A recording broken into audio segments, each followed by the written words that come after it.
দর্শক, কক্সবাজারে সেনা কর্মকর্তা লেফটেন্যান্ট তানজিম সরোয়ার হত্যা মামলায় আদালতে তদন্ত প্রতিবেদন জমা দিয়েছে পুলিশ। বিস্তারিত জানাতে যোগ দিয়েছেন সহকর্মী আজিম নিহাত। আজিম।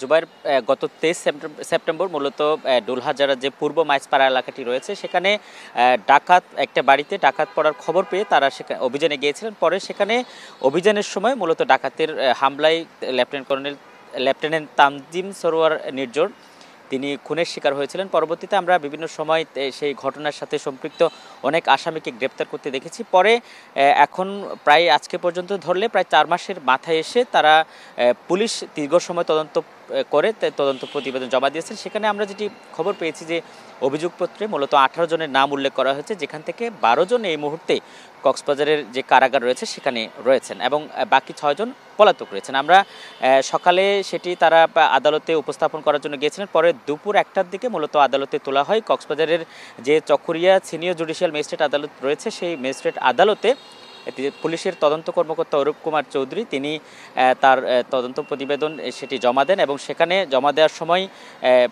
বাদীপক্ষের এবং আইনজীবীরা সহ বেশ কিছু লোকজন উপস্থিত ছিলেন। তারা সেটি আমাদেরকে নিশ্চিত করেছেন এবং সেখানে যেই বাকি 6 জন পলাতক রয়েছেন তাদেরকে গ্রেপ্তার করার জন্য পুলিশের পক্ষ থেকে অভিযান অব্যাহত রয়েছেন এবং আমরা যেটি পুলিশের পক্ষ থেকে জেনেছি যে সেখানে এই ঘটনার সাথে যারা যারা সম্পৃক্ত ছিল তারা দীর্ঘ সময় তদন্ত শেষে মূলত আইডেন্টিফাই করতে মোটামুটি প্রাথমিকভাবে তারা আইডেন্টিফাই করেছেন কারা কারা এর সাথে জড়িত ছিল।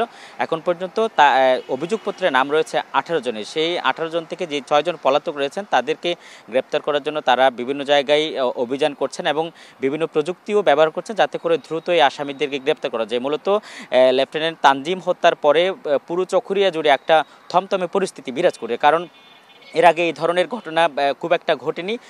তারা যেটি বলছেন যে চকরিয়া মূলত ডাকাত প্রবণ এলাকা, বেশ কিছু জায়গা রয়েছে যেখানে ডাকাতের অনেক বেশি উপদ্রব রয়েছে, সেখানে দিন রাত ডাকাতির ঘটনাগুলো ঘটে। বিশেষ করে গত সময়ের মধ্যে আমরা দর্শক, কক্সবাজার থেকে যুক্ত হয়েছিলেন সহকর্মী আজিম নিহাত। আর কাবেল বাংলাদেশের একমাত্র ইউএল এবং ভিডি সার্টিফাইড কেবল যা A গ্রেড LME